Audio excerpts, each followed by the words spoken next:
All right, so these are the 9 questions that you should be asking yourself the last 6 months of the year to make sure that your intention that you set at the beginning of the year is the intention and you're tracking towards it at the end of the year, so that the end of the year, you have a sense of ease and flow and accomplishment, right? At the end of the year based off of your intentions that you set. And so we're at the 6-month mark.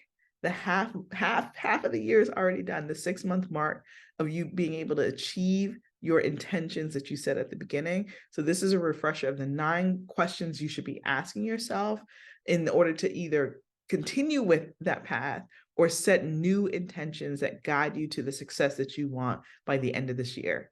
Tune in. As you know, I don't set goals for the year. I set an intention first, right?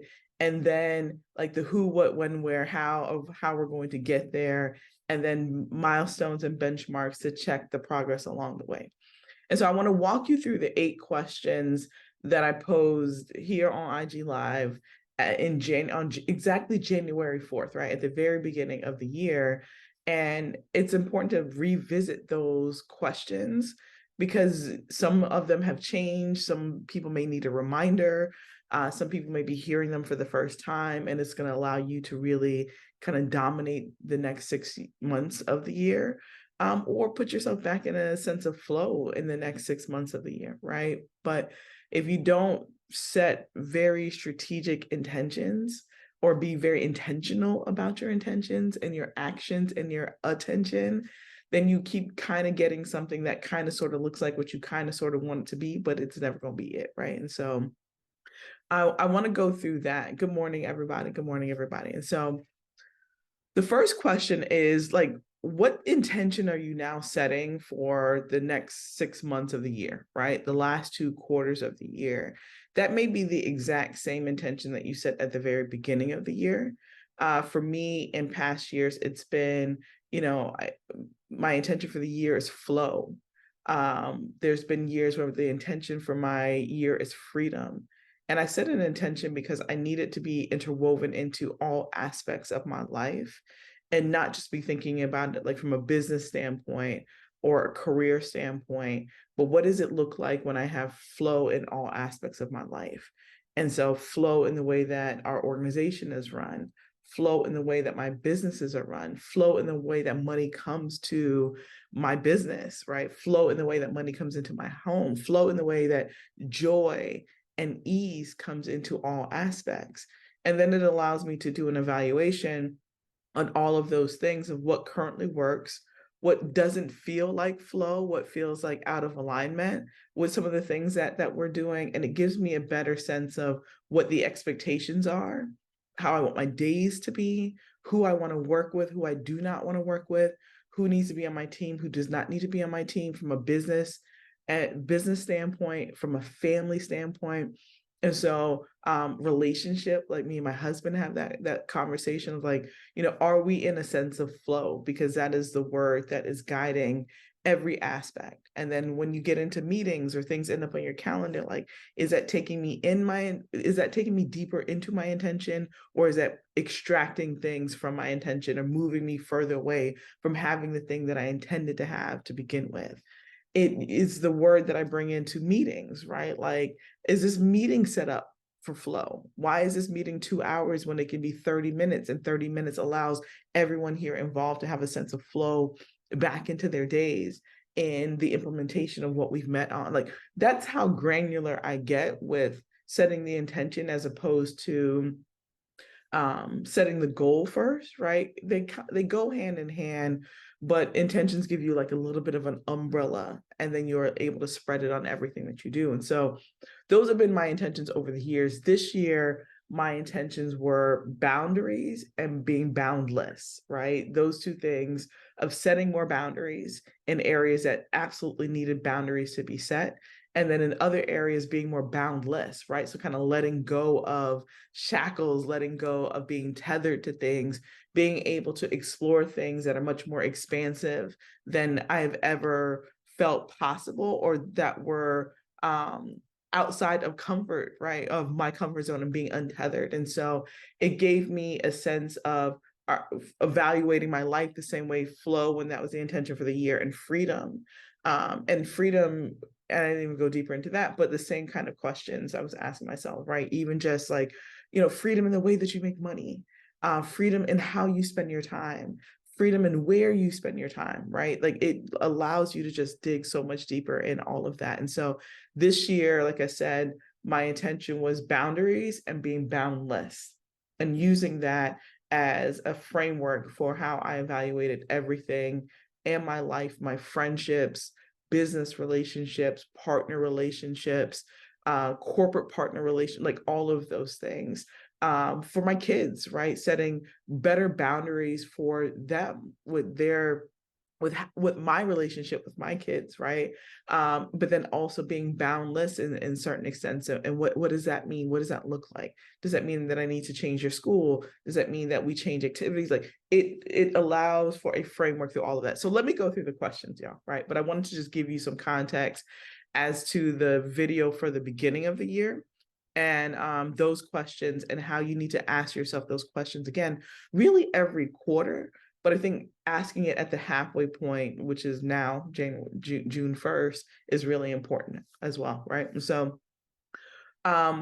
once you set your intention for the year, which hopefully everyone did at the beginning of the year, now setting your intention for the last 6 months of the year as well is extremely important. It may mirror or match what you set for the beginning of the year. It may shift based off of how the past 6 months have gone for you so far, and it may shift based off of how you now want to spend your time the other 6 months of the year. And so set your intention for the year, but then set your intention for the half year, right? The halfway mark as well is really important. And then who do you need to become is the other question, right? Who do I need to become in order to achieve this intention or live in this intention over the next 6 months?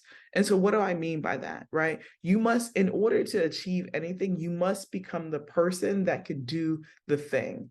You must become the person that can do the thing. Otherwise, it's not going to get done, right? And so say you're on a health journey and you want to lose weight over the next 6 months, right? And so you must become a person who wants healthy habits and a healthy lifestyle, right? That needs to be your intention. You must become that person. So what does that mean? If you don't have new sneakers, go buy new sneakers, right? If you are not having healthy eating habits, you must become and embody the person as if you've already achieved the thing, right? And so what does a healthy person look like? What do they do with their days and their times, right? So who said that super be-do hat? I literally have that here. I was getting, look at you, look at you, look at you. I was getting ready to go into that, right? And so you must become that person. And so in order to become the person, you write down like what is the embodiment of that person, right? What do they do every single day? What are their habits? What do they not do as well? And write all of that down so that you know the steps that you need to take, what you need to embody, who you need to surround yourself with, the conversations that you need to have, the things that you need to start doing, the things that you need to eat or not eat to be in alignment with that new identity. It's not fake it till you make it. It's not that, right? It's assuming the identity of someone who has already accomplished the thing that you want to accomplish, and then being able to work backwards from that. If you say, hey, I want to be the person who has raised X, Y, and Z money for my startup or my business. Say it's $5 million, right? I want to be the person by the end of this next year or by this time next year, I want to be a founder who has closed a $5 million round. Okay, well, what do they look like? What do they do with their days? Who are the conversations that they're having? What conferences do they go to? How are they spending their time? Though that success leaves clues everywhere. You can look at founders who've raised $5 million and above and start, well, let me look at their social media. Let me look at their LinkedIn. What conferences are they going to? Who are they speaking with? Who are the people that they're constantly having conversations with on social every single day? Like I need to look at that profile and start having those level of conversations, right? I need to be going to those type of events. Let me look at how their business is structured online and make sure that I'm doing similar things, right? As far as my online activity, my customer acquisition strategy, in order to embody or put myself on the path and put myself on the radar of those people. Well, who are their investors? Let me look at their investors. What events do they have coming up as well, right? What events do they have coming up that I can be a part of? Because, hey, if they just close that investor is now telling us like these are the type of businesses that they are interested in or remotely interested in. So let me get myself on the radar. What are the things that I need to do to get into? Who do I need to become? What identity do I need to assume as a person who has already accomplished a thing, and then be able to work backwards? And so that's what it means. And like, who do I need to become in order to achieve this thing? I was when I closed out my masterclass at AFES a few weeks ago, I closed out by saying, like, I say this mantra in the morning of like, I am what a wealthy woman looks like. And it's such a powerful thing to start the day. But it, like, wealthy means so many different things, right? It means financial wealth, of course. It means health wealth, relationship wealth, friendship wealth, spiritual wealth. Like, I can go on and on and on. And so by starting the day by saying, I am what a healthy person looks like, right? Or I am what a well-funded person looks like, it starts to help you start the day in the morning in the steps of the person that you want to become and you need to become in order to achieve the thing. You cannot hold on to two identities like that at the same time. The person that wants the thing but has no belief that they can ever achieve the thing. You cannot hold on to both of those things. Either you want the thing and you're going to become the person, or you want the thing and you don't plan to become the person or do any of the steps in order to do that whatsoever. Oftentimes we think these things are much farther apart or farther away than they are, but it's like, well, it's the whole 1% better every single day principle, right? Or Dominic Artis of Act House says 2% better every single day. Like, how do you step 1% every single day closer to the person that you need to become in order to be able to achieve the thing that you know that you ultimately want to have, right? And so someone mentioned before, like, be, do, have, right? You need to be the person that you need to be in order to do the things that you need to do and you want to do in order to have the things that you want to have. That's be, do, have, right? It's the essence of who you are. That's why I talk about like genius being the essence of who you are so much. Like, in order to step into the pocket of your genius, you first have to allow yourself to say, I am a genius in the thing that I do. I do this thing better than nobody else in this, like, than everybody else on this earth. This is me. This is the essence of who I am. And so the first person that you have to sell into anything that you're trying to do, especially as it relates to the next 6 months, is yourself. Like, if you cannot sell to yourself, you cannot sell to anybody else, because you have to believe it. Because if not, people feel it, they smell it, they sense it a mile away that you don't believe in this thing that you're selling. And as a result of that, what happens? They don't believe, because they are borrowing your belief in themselves in order to do the thing that they also need to do, right? When you were selling to someone, and if they your belief in that is what they are borrowing in order to make the decision that they need to make in order to help you, to give you money, to put you on, to make introductions. And so that's why you have to stand in the conviction of your belief so much, right? All right, let me go on to number 3. And so, yes, I will save the video so that y'all can rewatch it. I don't know if I have time to type up the questions.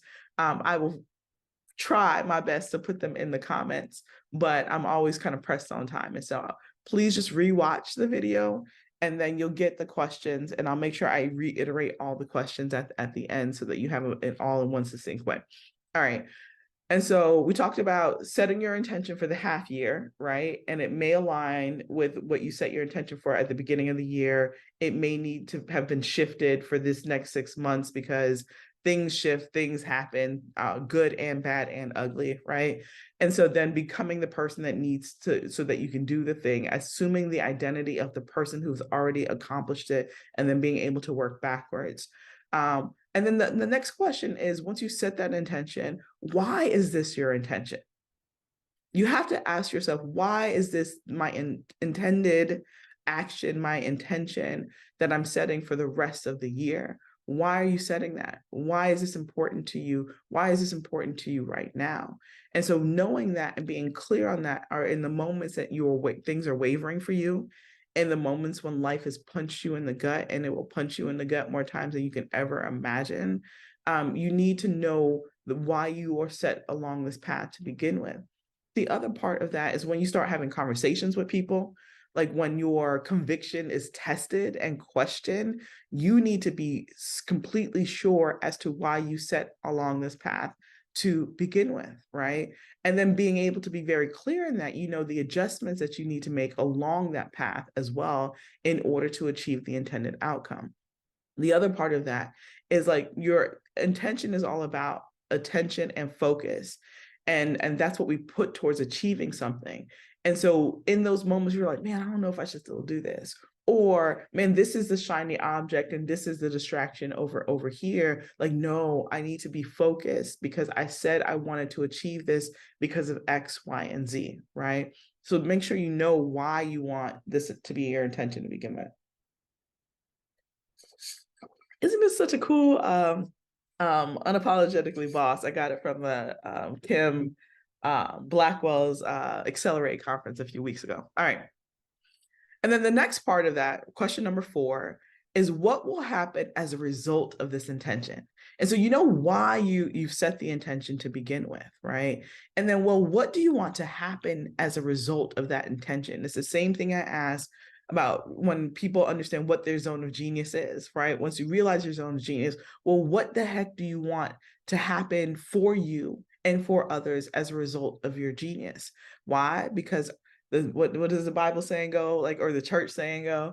Our gifts will make room for us, but what they leave off in saying that, yes, your gifts will make all the room, your gifts will take up all the space if you let it, but you have to give your gifts a destination. You have to tell it where you want it to take you. It's not enough to just know what your gifts are. Same thing with intentions, right? What do you want to happen as a result of setting this intention for the next 6 months of the year? You got to give it a destination. Where do you want this intention to take you? What do you want it to do for you? What do you want it to do for others? What do you want it to do for your income? What do you want it to do for your relationships? What do you want it to do for your friendship? What do you want it to do for your family? Like, what new foods do you want to eat as a result of this intention? Where do you want to travel as a result of this intention? Who do you want to bring into your community? Who do you want to bring into your company? Who do you want to bring in on your team as a result of this intention? You have to know what you expect to happen, or what do you want to happen as a result of setting this intention? And so, guys, like all of this stuff, you know, I love questions. Y'all know I love questions. I've been a very inquisitive kid or a kid and adult for all my life, right? But we have to also sit down and find space to actually answer the questions so that it becomes a guiding light. It becomes a North Star for us. It becomes a soft plan. It becomes a hard plan. It becomes a plan that still is, amendable to the flow and ebb and flow of our days and our times and the things that we want to do and the new things that come across our desks that fall into our lap as a result of us being very clear about the intentions that we have, right? And so what will happen as a result of your intention is question number 4. The next question, and I've been having this conversation a lot on Sherelle's podcast, Road to Reinvention, Sherelle Dorsey's podcast. Please go. It's Sister Girl is on to something very, very brilliant with that and those conversations. And then when I was at Black Women Talk Tech in New York, I talked about this, right? And so who do you need to in order to help you achieve this is the 5th question. And not just who do you need to become in order to do it, which is a very, very, probably the most important question. And the second part of that question, right, which is question number 5, is who do you need in order to achieve this? Because no man is an island. You cannot do this alone. You also should not want to do this alone either. Who do you need?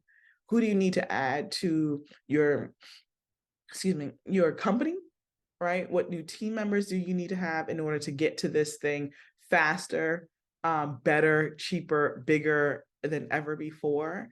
Who do you need to add to your family life in order to achieve this goal as well? Whatever the intention is, it could be from a business, career, or personal standpoint. Who do you need in order from a financial standpoint? Do you need a new bookkeeper? Do you need a better accountant? Do you need a fractional CFO? Like, do you need a mentor? Do you need a coach? Like, you need a consultant? Like, who do you need? And sometimes it's not even from a business standpoint that things need to be fixed. It's more, who do we need in our family life, or who do we need in our personal life in order to achieve the things, right? I talk so much about outsourcing. I try and outsource as much as possible, like as much as possible. And I reevaluate that every about 3 to 6 months as well, right?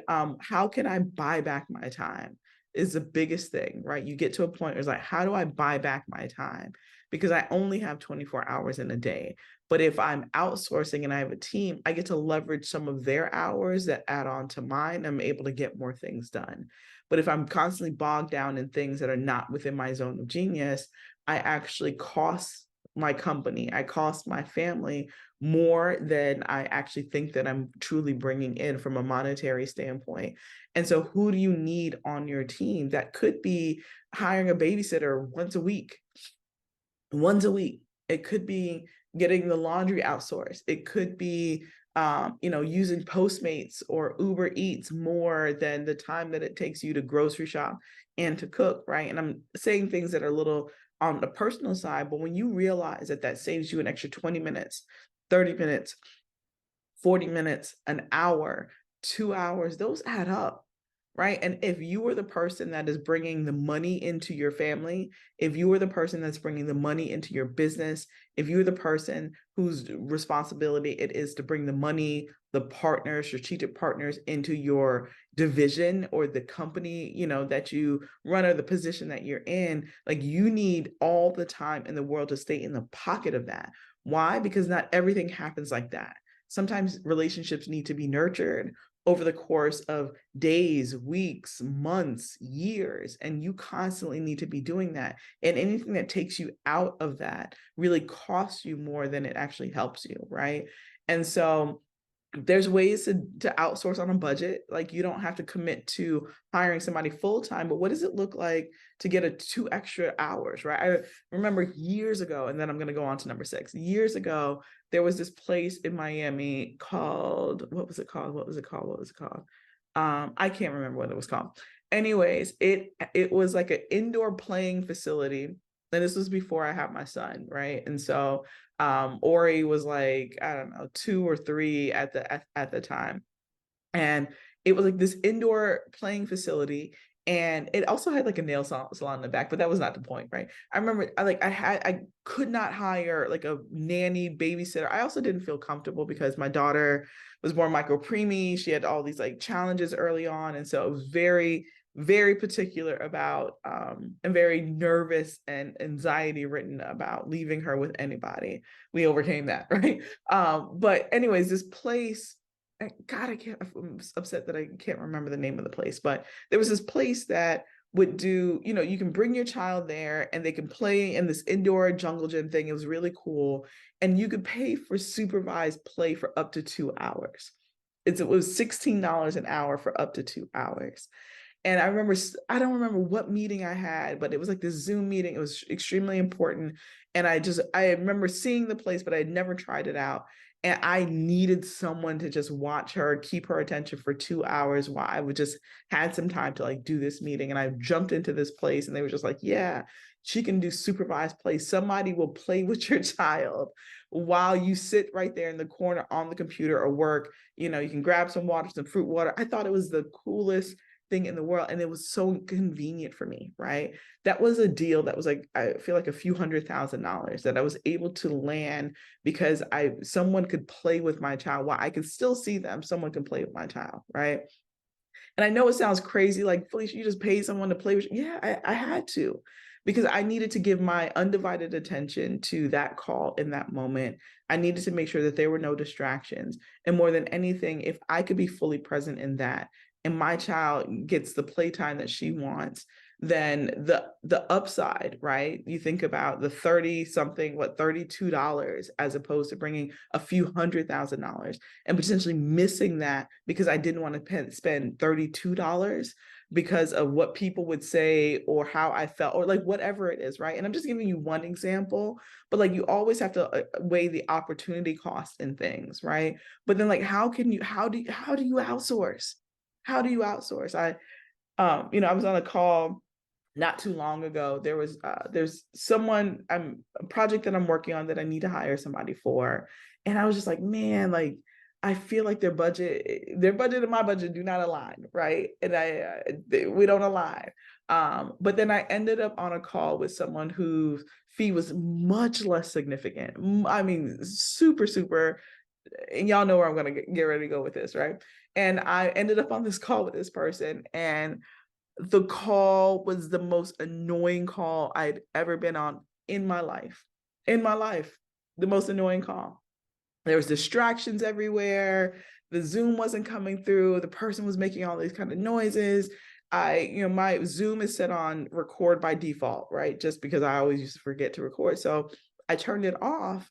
And then the person kept asking me to repeat myself over and over again. We went over the objectives of the project, all these things. And then I was just like, do you want me? She's like, can you talk slower because I'm trying to take notes. I'm like, do you want me to press record so that after this call, you have this, you can go back and then be able to put a proposal together or a work plan together to move forward? No, I got it. We're going through this call and this person again is just like, can you repeat what you just said about? I was like, no, I'm not repeating myself. I have said the thing 3 times now. I'm not repeating myself, right? And by the time we got off it was something else that the person then said. Then they tried to change the price like crazy, but I'm like, but the price you originally quoted me, the project fits well within the scope of what you set as a template of a price. Like, I'm not asking you for anything else. Like, where is this coming from? And I was like, I'm going to get off the phone, right? And it was the biggest lesson, again, for me in opportunity cost, because why? The person that, yes, they are outside of my budget, but the sheer amount of frictionless process that I got with the other person far outweighed, what I thought I was going to save by going with someone else. The person literally drove me crazy. And we have to realize that oftentimes when we're talking about premium buyers, like they don't like hassle. They do not like hassle, right? They don't like hassle, and they don't like to be inconvenienced. They definitely don't want to be annoyed in the process. Why am I telling you that, right? Because it was another lesson for me in this, as much as I outsource, to like just pay the person who created a frictionless process, find the budget and just pay the person, right? Because the alternative is someone's going to drive you absolutely crazy, and you do not have time for that. The person was asking me to create certain things that would have been in their position to create. And I had to say to her, like, I don't want to do any of this. That's why I'm looking for someone, right? And I will pay someone really well to do this because I do not want to worry about this. I need this to run like clockwork. And clearly this is not a right fit. But more than anything, it's a lesson for me. It was a lesson for me to find the budget in order to fund and financially support, right, this person to do this thing, because when I met with them, I didn't get any of this headache, right? And so save yourself from the headache, especially if that's your intention for the year. Save yourself from the headache. Anyways, outsource. Figure out what you need to outsource.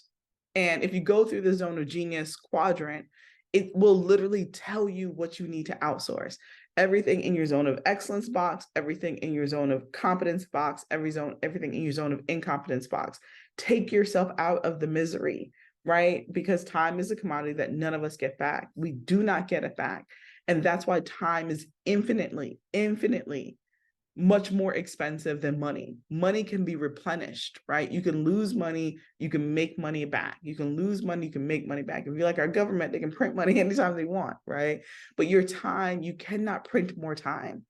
You can try and save time. You can buy back time, right? That's why we say pay attention and things like that. Those are the things that you can do, but like you cannot print more time. And so it's really expensive when people waste your time, but more than anything, it's really expensive when you waste your time in doing the things that you should not be doing. And so over the past 6 months, also do an evaluation of like, what were the things that I did the past 6 months that I have no business doing? Like these other things started to seep in that were not a part of my genius.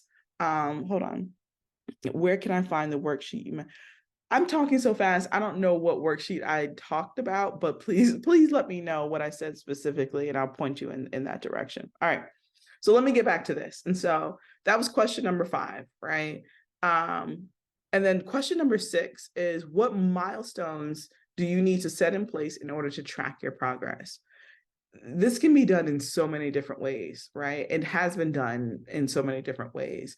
Those could be weekly milestones, those could be monthly milestones, those could be quarterly milestones, those could be, biannual milestones, like whatever it is that you need in order to do to track your progress. Please, for the life of me, track your progress. For some of the people that are joining me today, like you may not. BJ Ants, Find Yours Own.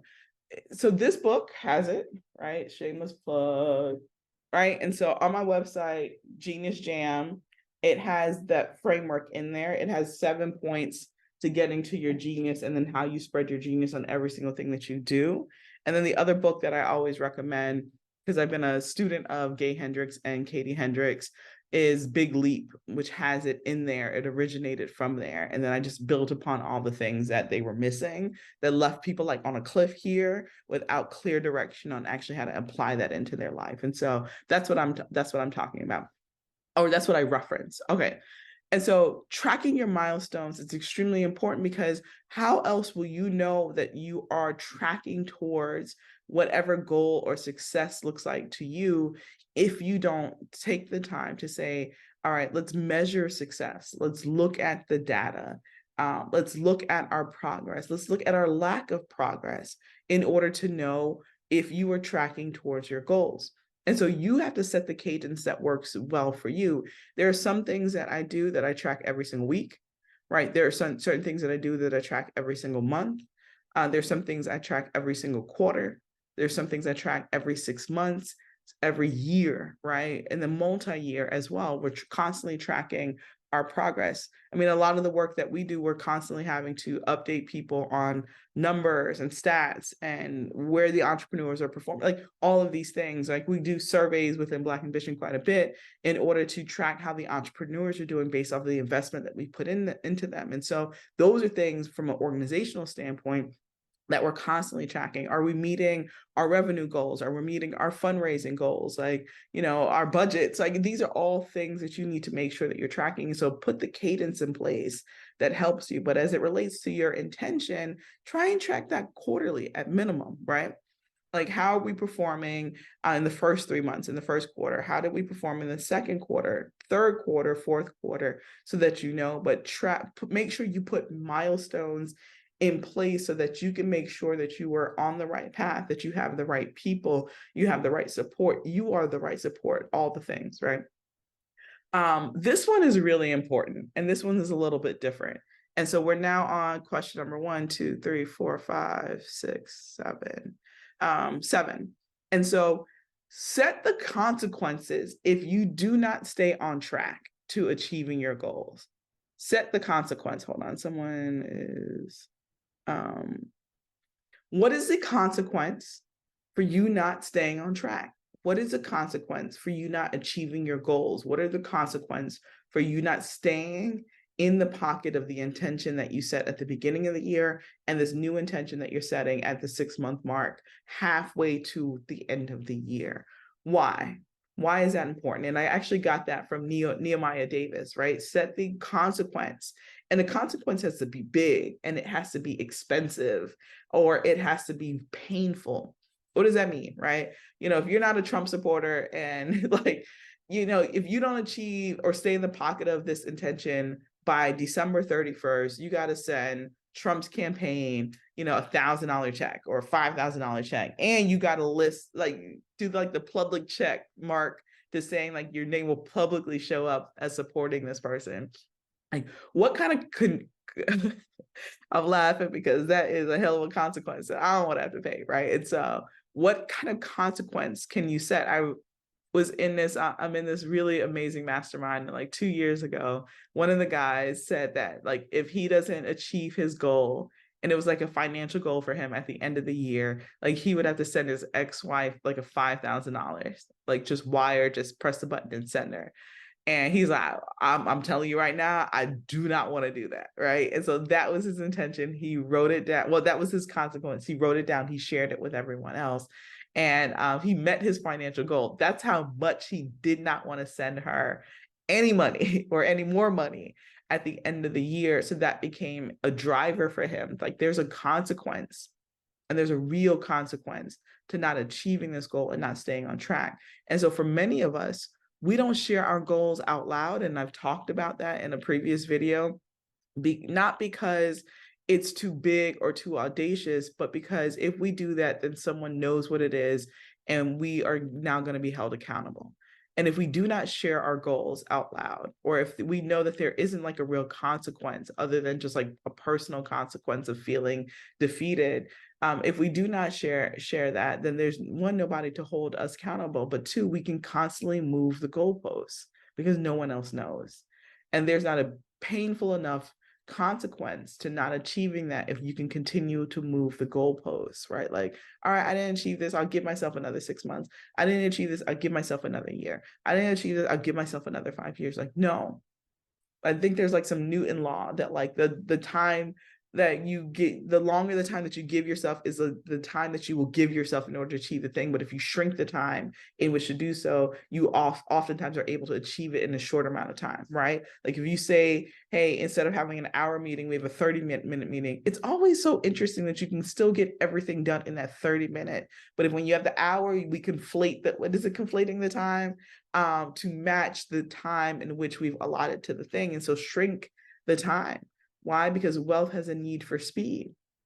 Wealth has a need for speed, right? If your goal is I need, to raise $500,000 in order to do X, Y, and Z, being able to make $500,000 in a week as opposed to $500,000 over the course of a year means that you can make completely different decisions if you have it faster, right? And that's not just a financial thing, but it's so many different things, right, that apply to that. Like shrink the time that you need in order to achieve your thing, but more than anything, give yourself a consequence. Give yourself, like right now, write down, what is the consequence if I do not achieve the thing that I'm hoping to get by this time next year? What is the thing that I'm not willing to pay for, I don't want to do, right? It could be anything, like go skinny dip, like I don't know, just like something that you know for a fact that you do not want to do. And so it's another driver, and it's a different sense of the why, right? Because your why, you want to be meaningful. This is just like it needs to be a little bit painful to you if you don't achieve this thing, right? And our ancestors paid those prices, right? Things were life and death for them. For many of us, things are not life and death at this moment, right? Our basic Maslow's needs are oftentimes met, but the pain of staying in the exact same place where you are right now, 6 months from now, to me, that's painful. I don't want to do that, right? I want to be constantly growing. I want to be constantly supporting people. I want to be constantly building wealth for my family. Like these things are extremely important for me. And the consequences of that are too great and too big. And so those are my why. But like there's so many different consequences that you can set when you do not stay on track. And so write down what that looks like for you.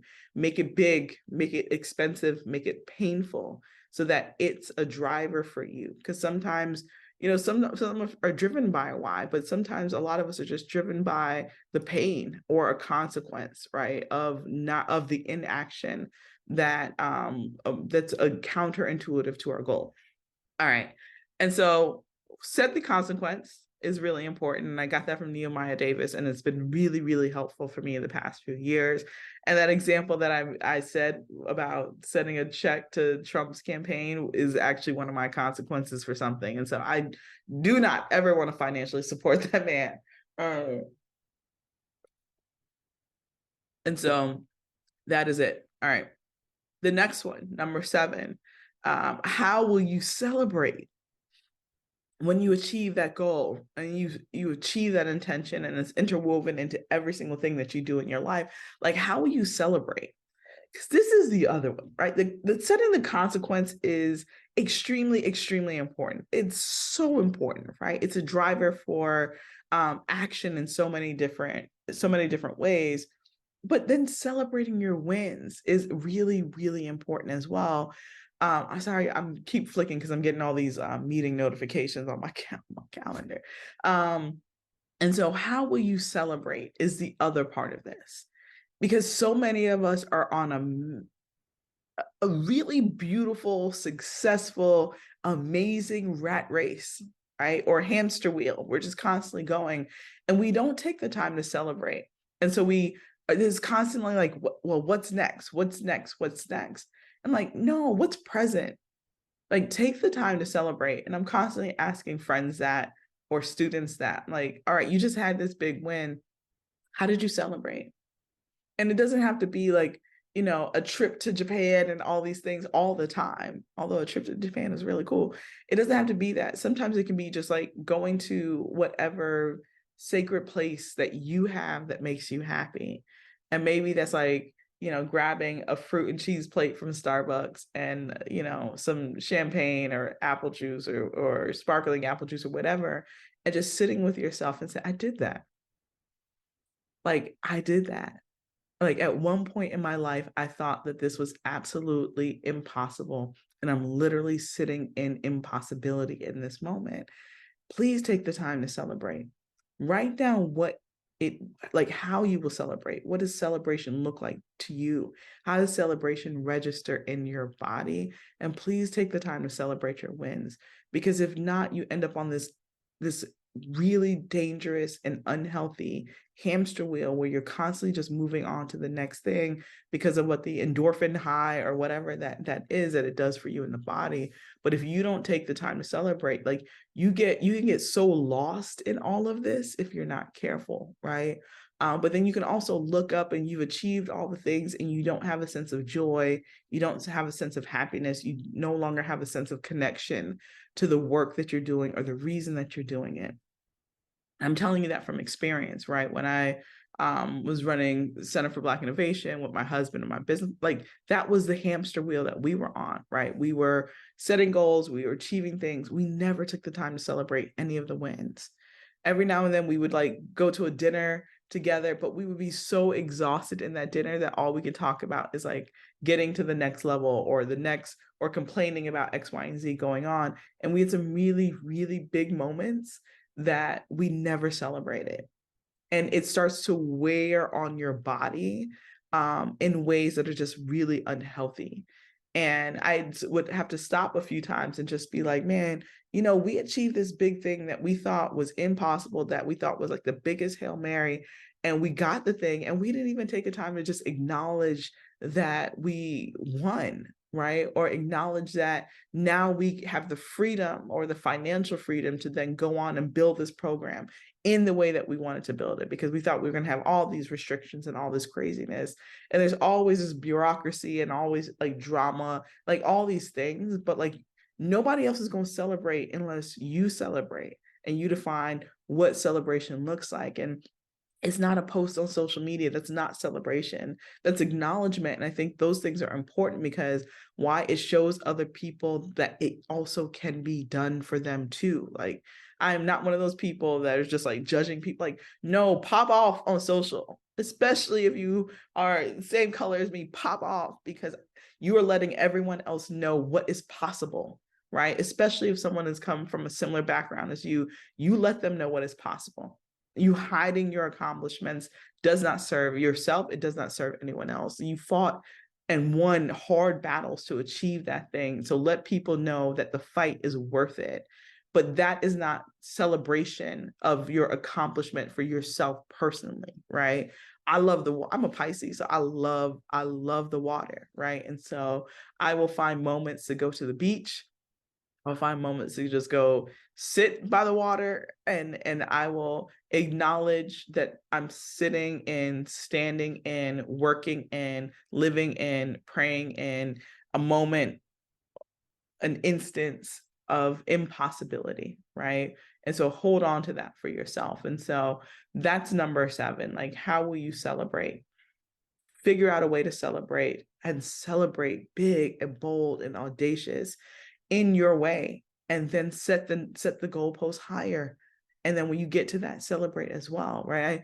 I'm going to go to the next one because I had a friend who, and I'm going to chop up what he said, but I had to message him because he posted something on social about he achieved everything that he wanted, and he was just like, I feel weird just like being here in this moment where I don't have another goal. And he's like, now I gotta go figure out the next big thing. And I was like, no, friend, you do not. Right. And this is someone who I think went to middle school together. So someone that I've known for a really, really long time. And I've seen this person crush it. I've seen this person defy odds. Seen this person be a phenomenal father and husband and build a really successful company. And my message to him was like, no, you do not need to go find the next big thing right now. I was like, dude, celebrate, like just be present and still in what you've accomplished. And then go out and set some new goals. But like, please give yourself some time to just sit in the pocket of what you've accomplished first. Otherwise, you become very disenchanted about the work that you do, right? You become so far removed from it that you don't care about people anymore. And it's not even about like materialistic things to become the thing that replace it, but like you just change within yourself that you never become satisfied. And so that's why it's important to just celebrate the thing, sit in the thing sometimes, take a deep breath and breathe it in fully, right? And that has nothing to do with ego, right? I'm not talking about letting things go to your head, but let things go to your heart. Let it go to your heart. Let it mold you and shape you into the new person that you will become to achieve the next big thing. But like, please sit at that step along the staircase just for a little bit and like give yourself that, so that when you go to the next step, like you are not only ready for it, but you have a level of gratitude for it. But when you sit in that step, more than anything, you remember all the things that you had to do or all the things that you had to sacrifice to get there. And I think more than anything, you can become a better mentor as a result of that, because you can actually remember what that step looked like.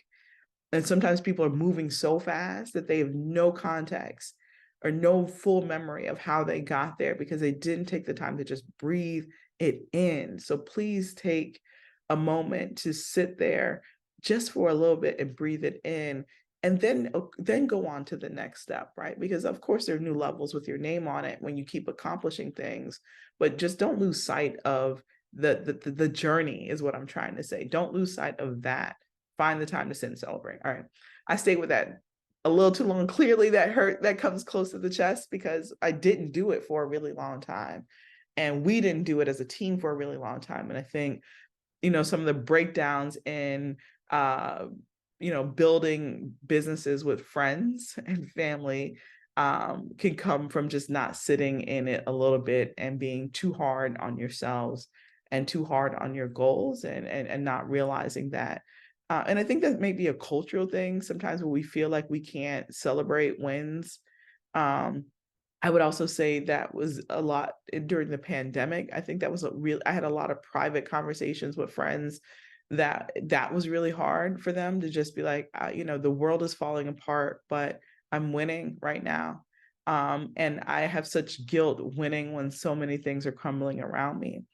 And it's interesting because the bigger conversation that I had a lot with a lot of friends, it was just like the pandemic wasn't their rock bottom. They had hit their rock bottom 2 years before that or 5 years before that.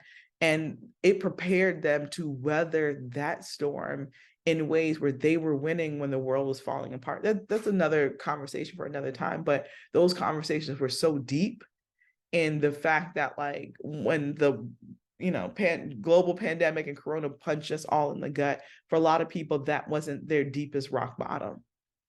It was not their deepest rock bottom, and that's scary for entrepreneurs, especially because most of those conversations I was having with other entrepreneurs, like that wasn't their rock bottom. And for me, that wasn't my rock bottom, right? My daughter being born at 1.4 pounds and trying to run a business and have investors trying to take that business while I was in the hospital every single day trying to keep her alive for 4 months while we were in the hospital, and then being on the hardest journey of our life for 2 years trying to take care of a child with a trach and still trying to run a business and grow a business. Like that was our rock bottom. Not having any money at all during those times, because we had to close the door of our stores and we were rubbing like that was rock bottom for us, right?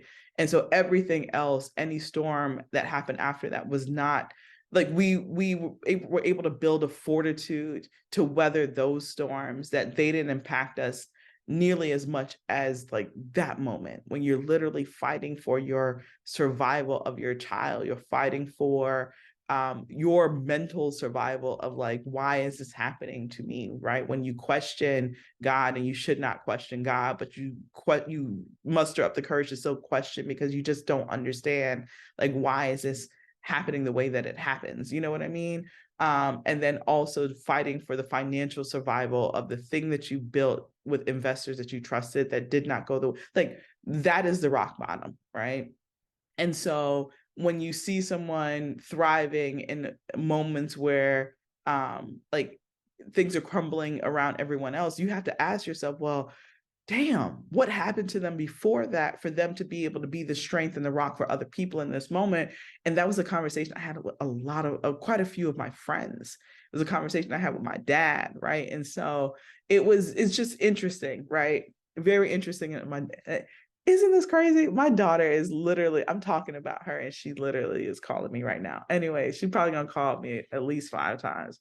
Let me answer this, y'all, so she can stop calling. Hold on. Hey babe, I'm gonna call you right back, okay? Give me 5 minutes. I'll call you right back. Okay. All right. Let me go through the last one so I can call her back and see what she wants. Isn't that interesting? Isn't that great? I was literally just talking to about her and then she called. All right. And so she's with her cousins because, you know, when they turn 9, they don't want to hang out with you during summertime anymore. Anyways, accountability is the last one, and then I added an extra one on that. So it's 8 questions, but I added a 9th one because I think the 9th one is really important. But it feeds into all the other ones. And so accountability. Who or what will hold you accountable? Y'all knew it was coming, right? Accountable. You cannot do anything without some sort of sense of accountability. Sorry, y'all. Telling y'all that story is brought up like all this stuff, and then daughter calling me at the same time. That was a lot. All right, and so accountability. Who or what will hold you accountable? It's very hard to achieve anything in life, especially when it's big, bold, and audacious, like the things that y'all are trying to achieve, the things that we are all trying to achieve, without some sort of sense of accountability. And I kind of hinted on this before as to sometimes why people don't say their intention out loud. They don't share their goals with others, because if they don't, they can continuously move the goalposts, right? And you have to share it with someone or something has to hold you accountable. And so there's all these software and tools and things like that that people can use in order to give themselves a sense of accountability. But like, you need to share your goals with someone that you trust, but more than anything, someone that will hold you accountable. Like, did you do this by the time that you said that you were going to do this? And so sometimes that's an accountability partner. Other times it's like putting something in your calendar, right? Sometimes it's, I have like these sticky notes around, like you can't really see it, but up here on the window and things of reminders, right? Like, you said you were going to do this thing by this time, or said that you're going to do this thing by the other time. One thing that I will say about accountability partners is, do not catch an attitude with the person when they hold you to what you said. That person loves you. That person loves you on a level in which they want to make sure that you achieve your goals. And I've been in situations, I've also done it too, where I'm just like, man, why you constantly nagging me? Well, you told me to. You shared your goals with me. And as a good friend, as a good partner, as a good consultant, as a good coach, like whatever you are, it is my job to make sure that you rise to the occasion of who you are in order to achieve the things that you need to achieve. And most times it's not about skill set. It's not about tool set. It is about a mindset. It's your mindset. And when you become the person that can do the thing that you want to do and hope to do, then you don't need it. You get to a point where you don't need the accountability partner. They become a nice to have. But I've been in situations where people will, they'll get upset with you, but I'm like, but you told me the thing. So I'm just reminding you to step into the pocket of your genius to achieve the thing that you said that you want to achieve. Why are you getting up? Why is the pressure coming? You know what I mean? And so we have to check that. But then it's also a reminder, well, why didn't you do the thing to begin with? Because if you did, the person wouldn't have to be pressing you the way that they are, right? And so it's making sure that we control our thoughts, we control our emotions, which all dictate what our actions are and ultimately what the impact and the outcome of the intention that we set to begin with. And then the last thing, which I think is really cool because it kind of goes back to the essence around all of this. And I cannot remember who said this to me first, but I kind of incorporated it into the 9 questions that I now ask myself, is how do you want to feel at the end of the year? How do you want to feel at the end of the year from the intention that you set? And so for some of us, and this is really interesting, right? So for some of us, we get to the end of the year, we have achieved all the things, but like we're so tired and we're so beat up that you don't even get to enjoy the fruits of your labor as a result of that, right? Or you're so tired and you're so beat up, right? And you feel so raggedy and you've been so drawn down that wasn't the intention that you set to begin with. And so a few years ago, when I set the intention of like flow in all aspects of my life, that was a part of it, right? I wanted the end of the year to also feel like flow within my body, right? I didn't want exhaustion.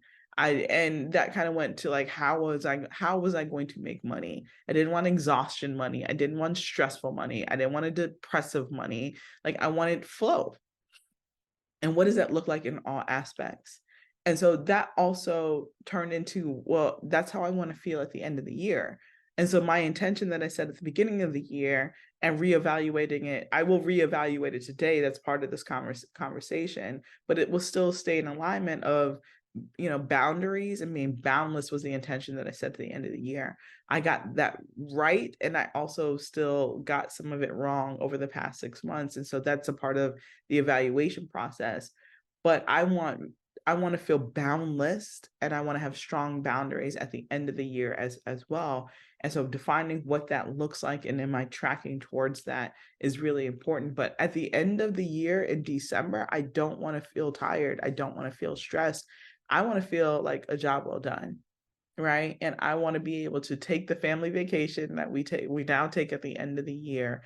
And I don't want to be stressful about any of that. Right. And I don't want to have to go into the sense of recovery because I feel burned out. I felt really burnt out at the end of last year. I felt really burnt out at the end of the year before. And that's not healthy because then you spend the moments when you're supposed to be celebrating with family. And, if you celebrate Christmas and that's supposed to be a joyous time, like you're too tired to even be able to experience that, right? Or be present in that because you're just in the sense of war or recovery with your body or things going well or not going well at the end of the year. And so, one of the things that we did with our team, and I guess a lot of people do it, but we just hadn't done it before, is like we have an end of the year retreat. And that's not, I saw this meme earlier where they're like corporate America has replaced the term long meeting with the term retreat. Like, no, it's really going to be a retreat in which we can we got to get a little business done, right? As far as planning for the next year. But if we track correctly, we'll have already start putting that plan in process to just be able to present it and share it and then really kind of love on the team at the end of the year and love on ourselves and really then be able to have a sense of release and a sense of reset going into the new year, because the top of the year for us at Black Ambition is absolutely crazy every single year. A good crazy, but it's just a lot going on for us at the top of the year. And so that is what the process is, right? Those are the questions to be asking yourselves with the 6 months left in the year. I promise y'all, I will go through all the questions without the prompts of like how to apply this and the deeper understanding. So set your intention for the year, or set your intention for the last 6 months is number one. Who do you need to become, right? Because you must become the person that can do the thing. You must assume the identity of the person who has already accomplished this thing and then be able to work backwards from there.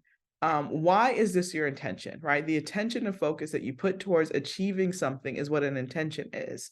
What will happen as a result of this intention, right? You got to give your intention a destination. What do you want to happen as a result of that? Who do you need to help you to be able to achieve this? Is question number 5. 1, 2, 3, 4, 5, right? Who do you need to help you in order to achieve that? What does it look like from a business standpoint, from a career standpoint, from a family, from a personal life? You got to outsource. You got to outsource. You got to outsource it. Stay in the pocket of your genius and outsource. Milestones to track your progress, right? You've got to have milestones. You've got to set milestones. I will leave that up to you if that's weekly, monthly, if that's daily, weekly, monthly, quarterly, every 6 months, annually, like whatever it is, like you have to have milestones so you actually know if you're tracking towards your goals. That sounds so simple, but so many people do not do that, right? You need to know what success looks like at the end of the month, the end of the, end of the week, end of the month, end of the day, end of the year. What does success look like to you? So many of us have these like emotional feelings. I kind of feel like like what are the hard numbers of what this looks like to you? What is the tangibles around this and what this looks like? All right. Set the consequence if you do not stay on track, right? I got that from Nehemiah Davis. I had to add that in there a few years ago. Set the consequence. It needs to be big. It needs to be expensive. It needs to be painful, but there has to be some sort of consequence if you do not stay on track, and you got to hold yourself to writing that check or doing that thing if you do not achieve the consequence. If you don't plan it, it's not a big enough consequence, right? It needs to be public. It needs to hurt. And it needs to be expensive, right? Because you don't want to do it. How will you celebrate, right? You have to take the time to celebrate your moments. This is from someone who did not celebrate. And that I promise you that not only puts you on a pathway to burnout, but it ends friendships, it ends relationships as a result of that. It creates very toxic environments, sometimes very toxic work environments, if you do not take the time to celebrate, acknowledge, and celebrate your wins. Doesn't have to always be big. Sometimes it could be something small, but it has to be intentional. I am doing this to celebrate this specific moment. And maybe that's this thing that you say to yourself, like, let me acknowledge that I've gotten to this point, right?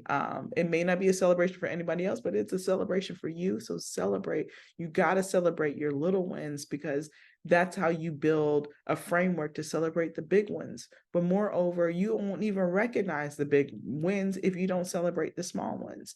But you need to register that in your body, because at some point you thought that thing was impossible.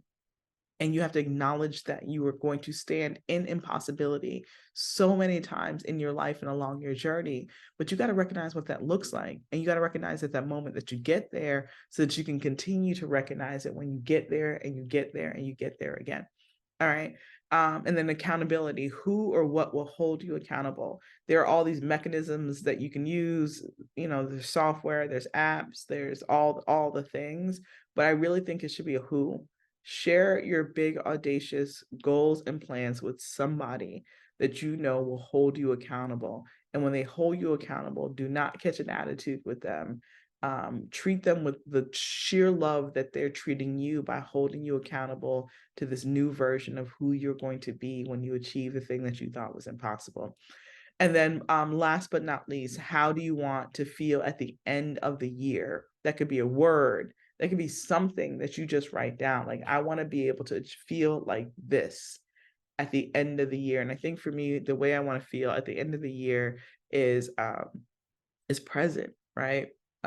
Rested, job well done, rested and present is how I want to feel at the end of the year, and boundless. And that all, I think, for me is wrapped up in boundless. And so hopefully this is helpful for y'all today, of just kind of thinking through the next 6 months, right? And I don't like to approach things with aggression, so I wasn't going to title this like dominate the next 6 months or anything like that, because That's not what everybody else is on, right?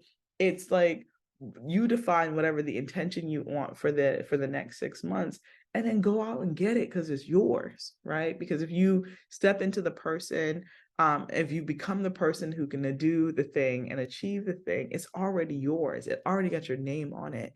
Only self-sabotage will mess that up, right? You now have the plan, you have the questions that you should be asking yourself in which to set like a soft plan around this, and then you set the goals in which you need to do, or the steps or the actions more than anything, right? The intention and then the actions that you need to take on a daily, weekly, monthly, you know, semi-annual, like, is it semi-annual or biannual? I'm post school education, I forgot it, right? But semi-annual plan or an annual plan in which to be able to achieve that. So now you got the blueprint.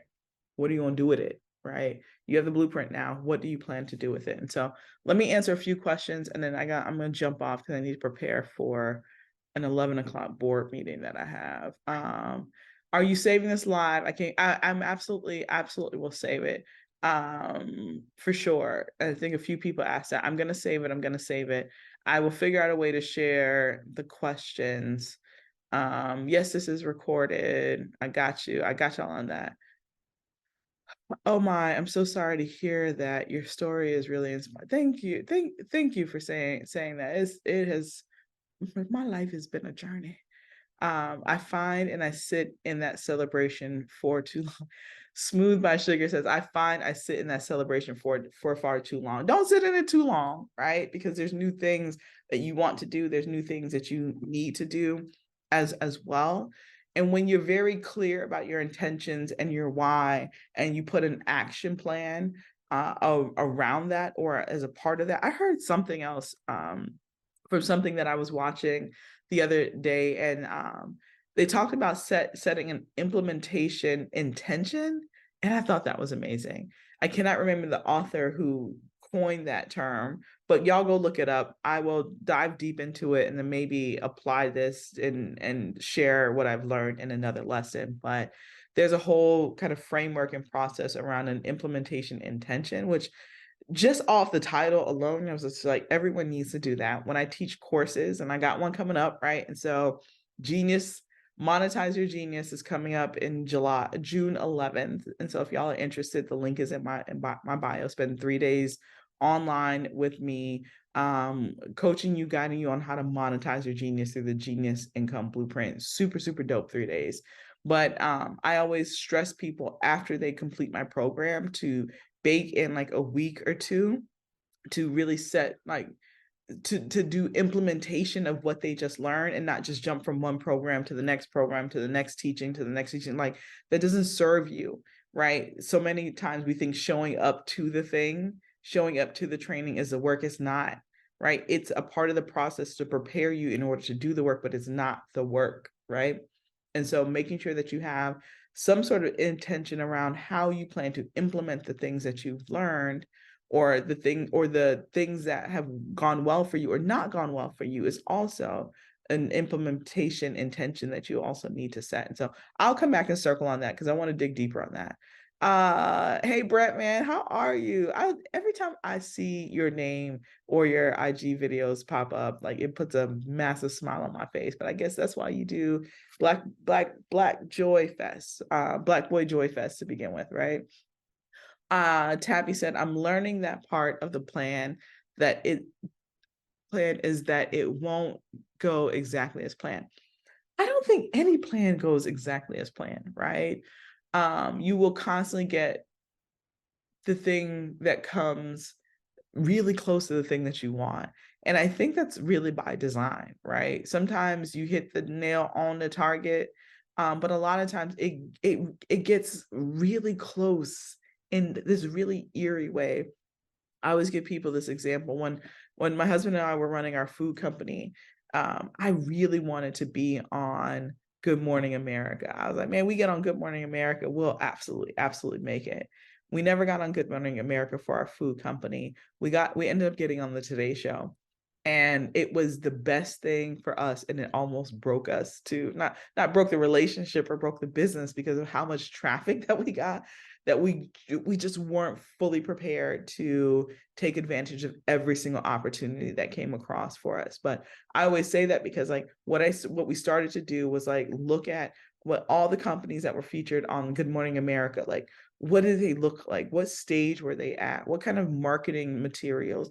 And we started saying like we, from a marketing standpoint, we're going to market ourselves as, remember, become the person that can do the thing. We'll start marketing ourselves as a company that has already gotten on the Today Show. Like, what do their materials look like? Does it align with what our stuff looks like? Can we make a few tweaks so it's the kind of company that the Good Morning America would want on their show? Like that's what we were on back then. That's what we were thinking.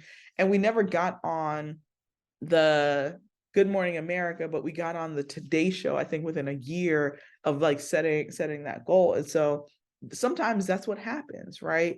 You still get the thing. It's not exactly the thing, but it's like at the same level of the thing, which is really, really exciting and also really important to just like define the steps that you need to take in order to get there. And I think that's also a lot to do with setting the intention, because it allows things to flow in and out that best align with where you're trying to go. And sometimes the things that we ask for may not even be the best thing for us, right? But the going in that direction is the best thing for us. And then like the universe and great people and partners and opportunities align to take us on the path that is actually the intended path that we should be on more than anything. Okay. Love that. My celebration was watching Shonda Rhimes, Queen. Yes, it's on the list. I've been so busy, but it's on the list for me to check that out because I've been hearing really good things. Brent saying you up here preaching. Noted, popping off all summer. Let's see. Okay. I think there was one more comment let me get to at the top that I missed earlier. Shrink the time. Yes. Shrink the time. It's absolute gold. Thank you for saying that. All right. I think that was it. Oh, super. I have my copy. Thank you for getting your copy of Genius Jam. I appreciate you. The workbook has been selling like crazy, by the way. And so we appreciate that. It's mowing the lawn. So is it is mowing the lawn for me. All right. I think there was one last question that just came up, and then I'm gonna save this video for y'all and then hop off to my meeting. Adora said, implementation intention. How do we unravel doubt that comes right before starting? Ooh, that's a good question. All right, let me go to that. And then, all right, hold on. All right, how do we unravel doubt that comes right before starting? Ooh, so that kind of goes back to something that I said earlier, right? And I cannot remember whose quote it is, but they just talk about the fact that you cannot hold on to two opposite thoughts at the I think it was Nelson Mandela actually, that you cannot hold on to two opposite thoughts at the exact same time. You cannot want something but then also secretly think that it is not going to happen. The negative thought is always going to overrule whatever the positive thought is, and that is what oftentimes we feel. That's oftentimes the doubt that we feel, right? The other part is criticism. A lot of that has to do with criticism, right? What are they going to say? What are they going to think? And if you can remove that in your process of starting, then there's usually no barrier in you starting, because you've set the intention or the plan or the action to start the thing to begin with. And then oftentimes we hit this roadblock of like, man, somebody's going to criticize me. And oftentimes the people that have the time to criticize you aren't doing anything at all. It's only their thoughts and their words, and that's all that they have to hold on to. But we give that so much agency into our lives and into our bodies and into our actions. And that oftentimes is the thing that stops us. And so oftentimes, if that is the thing, the only way to move forward is to name that person. You don't have to name that person publicly, but literally write this person down. Every time I wanted to do something big and audacious, this person's doubt immediately comes into my mind, right? Or this person's potential criticism immediately comes into my mind. Let me write it down. And then once you write down what power that person has or does not have over you, and put it somewhere. Maybe it's like, I have this panel behind my desk, so I have like all these sticky notes and things. And maybe if you have something like that, or a wall, that wherever your workplace is for the launch of your thing, you put it right there. And you write, I will not let this person or their potential criticism stop me. Or it's a list of all the things that you think, people will say about you starting your thing, and then you ball that up and you throw it away. And sometimes we have to take those things out of our mind and create like a physical manifestation of that, and then realize that you have the power to crumble that up and you can throw it away. And then the other part of that is you also have to think, I feel like I'm coming down with something, right? And so and that might be between my LA trip and Puerto Rico trip, all in the span of 5 days. But you also have to think, and maybe your why isn't big enough. And so if you haven't identified what your why is, and I know this stuff sounds kind of woo-woo and Super Soul Sunday-ish, but it's really true. It's really true. And so sometimes if your why isn't big enough, anything else can stop you from doing your thing because your why isn't big enough. So what is it, right? What is your why? I know for me, I have multiple whys. My whys are I need to be, and the things that I do, the gifts that I have, the opportunities, and my genius need to be a return on my ancestors' sacrifice. I know that. I feel that in the essence of my body. My grandfather was a sugarcane farmer in Jamaica. My grandmother was one of the smartest people that I knew because she passed a few years ago. And she had a second grade education, taught herself how to read. She had to drop out of elementary school. And I think about that because my daughter is in the going to the fourth grade. My grandmother was younger than my daughter, right? 2 years older than my son, and had to drop out of school because her mother passed away. She was the oldest and she had to take care of all of her other siblings, and taught herself how to read. My grandmother was an insatiable reader. Like, I do this for her. I do this for him, my grandfather, right? I do this for my parents, that not until I became a parent, I fully understood how much they sacrifice in order for my brother and I to be able to live the life, the curious life that we had, right? And in order to achieve things, I owe all of this. And I'm only talking about one side of my family. I haven't even gotten to the other side of my family yet. And then I owe my kids. Because I know one thing, and my husband and I have this conversation all the time: my kids will not get it out the mud. No possible way, right? I had this conversation with someone earlier about one of my kids going to college, and it's just like, I don't care if they go to college or not, but I do care that they follow their dreams. And my pathway is making sure that they don't have to go to college, but if they want to go to college, they can. Like, that is how successful I need to become, right? That is how successful myself and my husband need to become. Like, it is not something that is mandatory, right? They will live a full life experience. That's why I love the world to be their classroom, because I want them to live a full life. So when they turn 18 or 19, like, they have options. And so every morning that I wake up and I can't fully ensure that, and ensure that, not so much thinking about if I'm here, because when I'm here, absolutely, but making sure that if for any instance, I am not on this earth when they turn that age, that they have everything that they could possibly need to follow their dreams full out. That doesn't mean that they won't build responsibility and things like that, because I know that's always people's fear. But like, those are the things that are deep for me, right? I know that I have the skills and talents in order to change the financial trajectory of my family. And if I'm not getting up every single day to follow my why or launch my thing, and any other thought is getting in the way, like, that's how big my why is. And so because my why is so big, it squashes any apprehension, it squashes any doubt into me being able to achieve my thing, because like, these are the stakes if I do not, right? And so sometimes it's just a reevaluation of our why. Sometimes it's just a reevaluation of our why and making that bigger or deeper enough. And then the other part, like I said before, as a part of like these questions that you need to be asking yourself in the last 6 months, And now I forgot my train of thought around that. Or your consequences. What is the consequence if you do not launch? What is going to happen to you if you do not launch? And so sometimes that goes back to the connection of our why, but some of us are living such comfortable lives that that's the danger of the zone of excellence box in the zone of genius framework.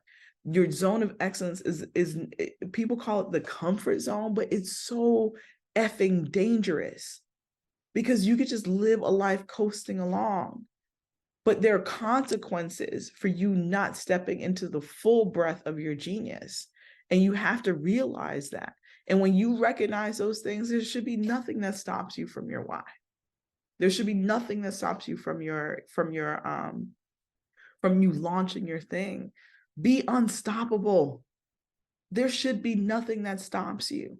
The haters are going to be there whether you do something or whether you not. So give them a show. How does it say? Give them a show. Give them a show. They are going to be there regardless. She ain't doing shit, or she doing, or what she doing, all these, like, they are going to say it regardless. So do not give them agency if that is the thing that's stopping you, right? The rest of the stuff is just follow a plan. Find a plan and follow a plan. That's the rest of it. All of this is uncertain. All of this is a guess for any and everyone that is doing something they've never done before. All of it is an experiment. You take the baby steps that you need to until you start to and able to take the giant steps, but do not take steps when you got 2 good feet, right? The last thing I would say, and I don't know if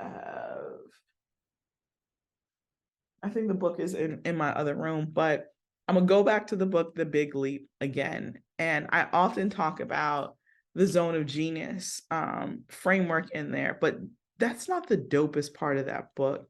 The dopest part of that book is, hold on, I'm gonna look it up because I wanna just share it with y'all.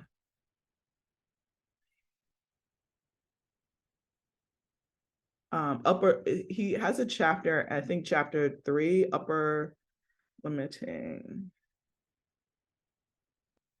excuse me. There's this other thing that sometimes happens to us, and he talks about it in, I want to say maybe chapter 2 or 3, and it's called the upper limiting problem, or upper limiting beliefs. And I'm trying to find something that shares what it is. If not, I did like a video on it, I want to say maybe last year, but that's not going to be helpful to y'all. But I mean, if you can find it, it'll be helpful to you. But I want to, all right. And so he talks about, I think, 4 or 5 upper limiting beliefs. And what that means and what it really kind of stands for is, like, when we start leveling up, there's a self-sabotage that starts to happen when we start reaching new levels that we've never done before, because it's so much easier to stay in our comfort zones. And that's why the zone of excellence box to me is so dangerous, because it's really your comfort zone. You can live and die here and be just okay. But I don't think anybody that understands that they have extraordinary gifts, extraordinary steps, and they're trying to maximize that dash between the day that you're born and the day that you leave this earth. If you're fully trying to maximize that dash, then you're not interested in staying in the comfort zone. But the comfort zone is comfortable as you ever laid it. We got a couch that everyone that comes to our house is like, this is the most comfortable couch. They fall asleep in the couch, all the things. But you cannot do extraordinary things in your comfort zone, right? But there's an upper limiting box or line that we reach where we start sabotaging ourselves when we're getting ready to do something big. And sis, that might be it for you too. And I'm trying to find the beginning of it. I'm gonna just rattle it off for you guys as soon as I can find it, because that's a conversation for another time. All right. And so upper limiting. The first, I think there's 4 parts, right? So the first upper limiting part is the first hidden barrier is feeling fundamentally flawed. You might have an upper limiting mindset like, I cannot reach my full creative genius, be fully happy, or reach financial success because something is fundamentally wrong with me. That's kind of like imposter syndrome, right? The first hidden barrier to getting to your upper limits. and breaking through doubt and all of those things for people that are trying to achieve things that they've never done before. They're trying to launch things. The first one could be you just feel fundamentally flawed, right? Like, I'm wrong, I'm bad. So how can I possibly be this rich, happy, creative, or whatever, right? There's some prompts around that. The second, and I'm reading from whatthefab.com, so no one thinks I'm trying to steal somebody's content. I just wanted to get it to you really fast. All right. And so the hidden barrier number 2 is disloyalty or abandonment. And so you might have an unconscious mantra that goes like this: I cannot expand to my full success because it would cause me to end up all alone, be disloyal to my roots, or leave people behind in my past. And we got to unpack that at another time. But that one's a deep one. That's number 2 of the upper limiting problem. You've broken through all the things. You're ready to set out on this path that achieve these new things. And sometimes these 4 things that all span back to our childhood. One or a few of these could be the mindset or the thought process that stops us from reaching our upper limits, even when we're on the pathway of doing so. The third thing is believing that more success brings a bigger burden. Meaning, what did Biggie say? More money, more problems. That's the third thing, right? That upper limiting mantra could be, I can't expand to my highest potential because I'd be an even bigger burden than I am now, or more problems will come to my life. And those are good problems, right? Like, just reframe that. And then the last barrier is the crime of outshining. A mantra for this would be, I must not expand to my full success, because if I did, I would outshine my spouse, my family, my business partner, my community, or my friends, or whoever I make, and I would make them feel bad. Those are the 4 burdens that oftentimes circulate within someone's mind that stops them from, or is the doubt that seeps into their mind when you are stepping into new levels with your name on it, right? And those are what he calls like upper limiting problems, or upper limiting beliefs. And so I'll say them one more time really fast. And so they are, I just lost it. All right. The feeling of the hidden barrier, feeling fundamentally flawed, the disloyalty and abandonment, that you're going to leave people behind, feeling that more success is going to bring more problems, more money, more problems, or the fear of outshining, that I'm going to outshine people around me. And that outshining part, if criticism is a part of that, then that's usually where that shows up, is the fear of outshining, right? Brene Brown oftentimes talks about, like, hey, if you are not in the arena getting your ass kicked or butt kicked with me, and you're only in the stands, there's no way that your thoughts or your criticism has any agency in my life. But if they are if someone is a peer riding alongside you, that's not even criticism. Oftentimes it's feedback, and you can receive that differently, but more than anything, you can respect that differently. All right. Are you open to giving your perspective? I'm 44, 20 plus year professional experience, told by headhunters that I should start consulting. I started fleshing it out, but it's overwhelming and it's lonely. Why is it overwhelming and why is it lonely is my question to you. Hold on.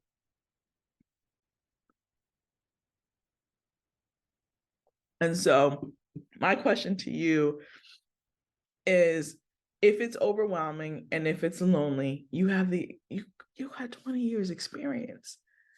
And so take the time and write down, like, how do I do this in community with others so that it's not lonely? What do I need this to look like so it's not lonely?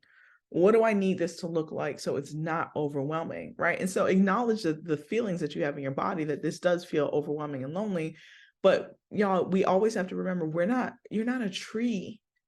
Like, at any time you can get up and move, and at any time you can redefine something, at any time you can do something else, at any time you can make a different decision.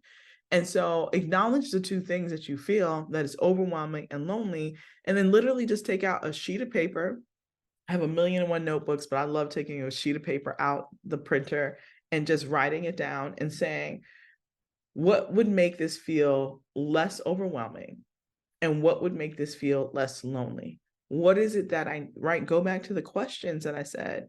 Set the intention. I want to be able to build a phenomenal consulting company that does X, Y, and Z. My intention is to build a consulting company that supports people in doing this, that also has a sense of community and also has a sense of ease. What do I need? Who do I need to become? Right? Why do I want this? Why is this important? Who else do I need to achieve this so that it does not feel overwhelming and it doesn't feel lonely? How am I going to track my progress? What are the consequences of not getting there? How will I celebrate? Who will hold me accountable? And how do I want to feel about this business and or my progress at the end of the year? And so just run the play. Take that and run the play with the questions, and you'll get a level of clarity around this that you probably don't have right now, right? But that would, without knowing all the details and just what you just put there, that is how I would mentally start thinking through this. It does not have to be overwhelming, and it does not have to be lonely. I ran a consulting business for a year that was not overwhelming and definitely not lonely, because I chose the type of clients that I want, the type of clients that fed me, as far as like I was energized and I didn't feel like, oh man, I don't want to talk to, like, if you ever feel like that, you can change your clients. You can fire clients and go get new clients if you want to, right? Like, there's all these different things. You can reshape the way that you consult right now, right?